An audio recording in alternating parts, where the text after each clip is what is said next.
שלום לכם, חברים, מה שלומכם? כוכבים מדע בית. מיני תחזית לכם, בני מזל תלה, מיני תחזית קצרה, ואני הולך לדבר על הבית השלישי שלכם, פה. אתם מתחילים מחזור חדש. אומנם חירון פה, והיה פה פצע שקשור באח, או בתקשורת, או בפרסום. דיברתי על זה בתחזיות אחרות, אני לא הולך לדבר עכשיו על זה. אני הולך לדבר על המעבר מפברואר של נפטון ושבתאי שעוברים לבית התקשורת שלכם. אתם מתחילים מחזור גדול ומשמעותי. נפטון לא היה פה אף פעם, ונפטון לפעמים מביא בריחה מהמציאות, גם הוא מביא סוג של חזון מנטלי.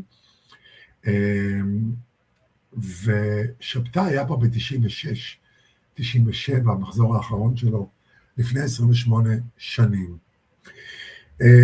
על החיים הפנימיים אני לא אדבר, כי דיברתי בפוסט אחר.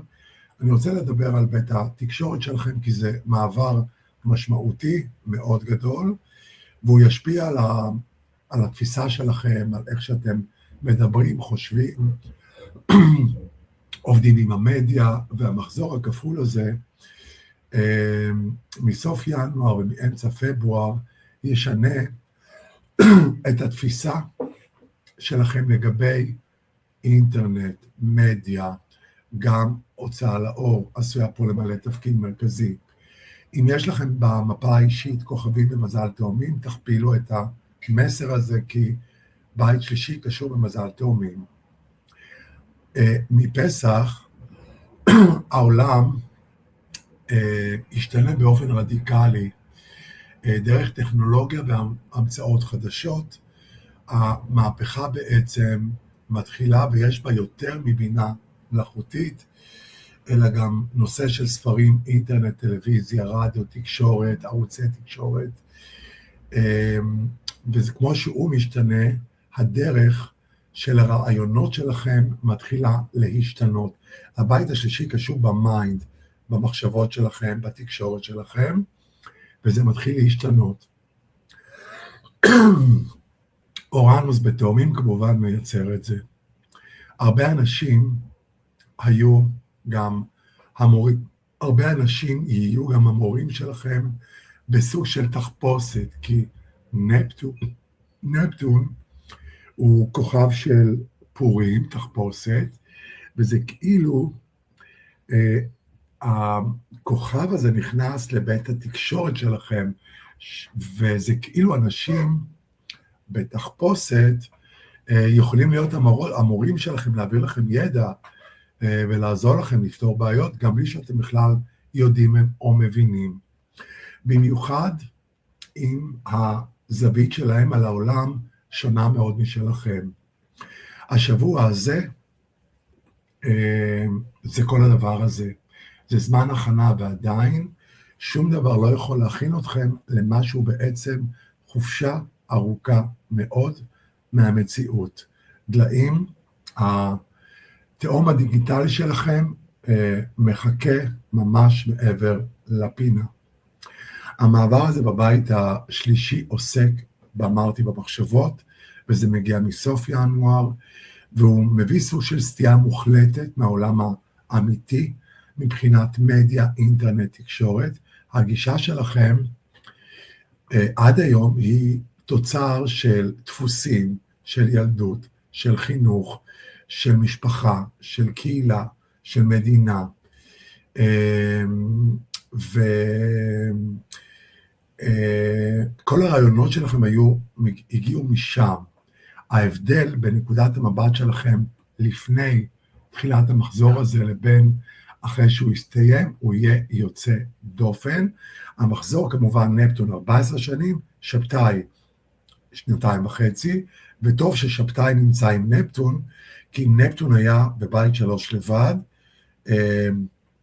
הייתם בורחים מהמציאות, הייתם קצת כמו שיקורים, ונפטון ושבתאי שומר על נפטון, שתהיו עם מוח חד, וזה כאילו סוג של הגנה אפילו לדבר הזה, כי נפטון לבד יכול לעשות את מה שאמרתי. אם אתם דליים ואתם תקועים במצב נפשי עם זווית קבועה ובלתי משתנה לגבי איך הדברים, החופשה הזאת מסוף ינואר, ממה שנורמלי ורגיל, תהיה גלויה. מסוף ינואר, בסוף פברואר, אתם מתחילים להבין. קלף המסר שלכם יצא אס המוטות, אס השרביטים, ויש פה נושא של רעיון. הקלף הזה תמיד מדבר על רעיון נועז, רעיון, אוקיי?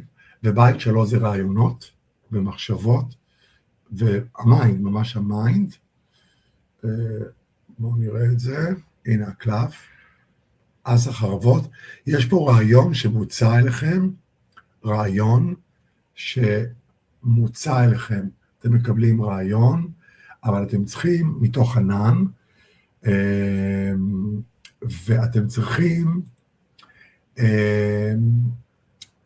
ברגע שזה מגיע, להגיב מהר. אז יש פה רעיון נועז, מבריק, אבל הוא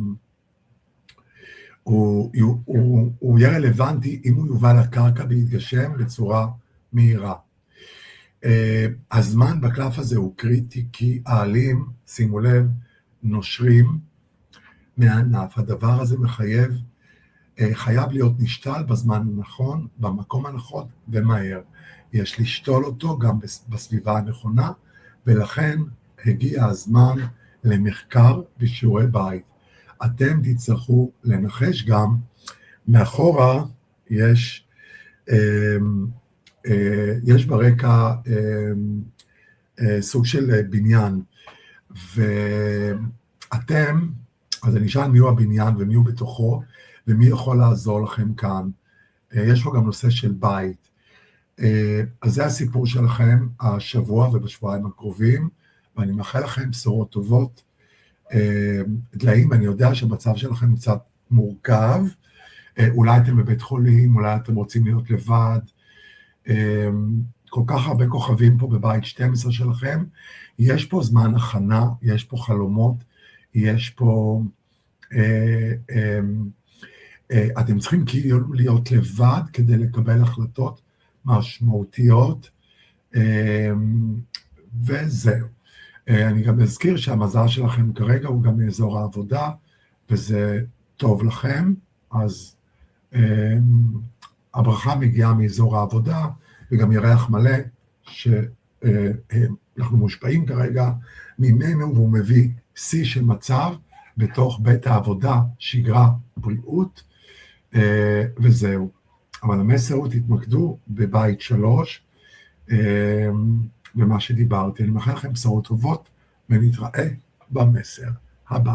ביי ביי.